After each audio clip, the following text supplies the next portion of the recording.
প্রশ্ন নেব একজন দর্শক, আপনার নাম বলে প্রশ্নটি করুন। হ্যালো। জি, আসসালামু আলাইকুম। ওয়ালাইকুম আসসালাম।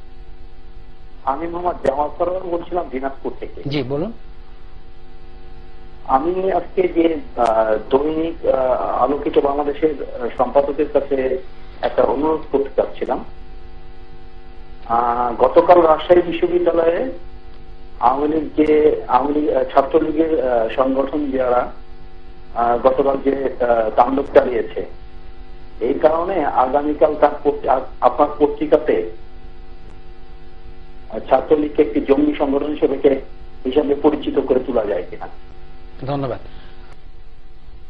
জি, আমি অতিথিবৃন্দের কাছে একটা প্রশ্ন রাখতে চাই। সেটা হচ্ছে, আমরা জামাত শিবিরকে জঙ্গি বলি, কিন্তু আমরা অনেকদিন ধরেই ছাত্রলীগ এবং যুবলীগের হাতে যে ধরনের ভারী ভারী আগ্নেয়াস্ত্র দেখি, তো এতে কি প্রমাণিত হয় আসলে প্রকৃত জঙ্গি কারা? আমরা সাধারণ মানুষের বুকে আমরা বারবার গুলি চালানোর দৃশ্য দেখেছি, টেলিভিশনে, আমরা পত্রিকায় আমরা দেখেছি, কিন্তু তারপরেও আমরা তাদেরকে জঙ্গি বলে আখ্যায়িত করতে পারছি না। আমি মাননীয় অতিথির কাছে জানতে চাচ্ছি যে আসলে তাদেরকে জঙ্গি বলা যায়। ধন্যবাদ। দর্শক, আপনার নাম বলে প্রশ্নটি করুন। হ্যালো, আসসালামু আলাইকুম। ওয়ালাইকুম আসসালাম। আমি খন্দকার জিল্লুর রহমান বলছিলাম। জি, আমার একটা প্রশ্ন হলো, আমাদের মন্ত্রীরা গত দুদিন থেকে বলছেন যে যোগাযোগ মন্ত্রী এবং আরো দুইজন দায়িত্বশীল মন্ত্রী বলছেন বিএনপি নির্বাচনে আসলে ভুল করতে হবে তাদের সাথে এবং নির্বাচনে বৈধতা দিয়ে আসতে হবে। তাইলে কি তারা নিজেরাই স্বীকার করছেন যে দশম জাতীয় সংসদ নির্বাচনটা কি অবৈধ হয়েছে? তারা নিজেরা স্বীকৃত কিনা?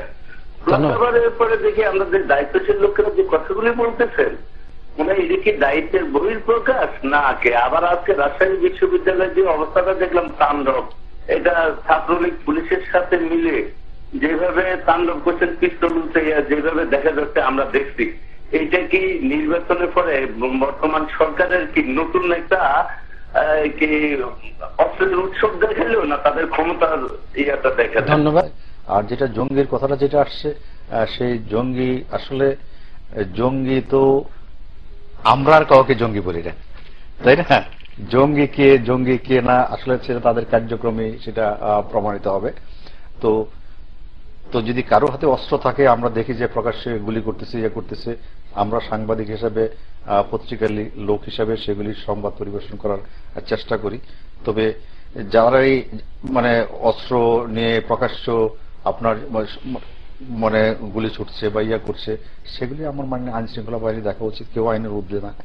এবং একটি সরকার যদি সত্যিকার অর্থে সরকার দেশ পরিচালনা করতে চায়, তাহলে আপনার এগুলি দেখা উচিত।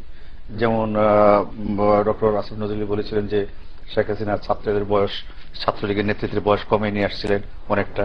হ্যাঁ, তো উনি নিশ্চয়ই এগুলি দেখছেন, ওনার তো দেখা উচিত, সরকারেরও দেখা উচিত, সবার স্বরাষ্ট্র মন্ত্রণালয়ের দেখা উচিত, সবারই দেখা উচিত।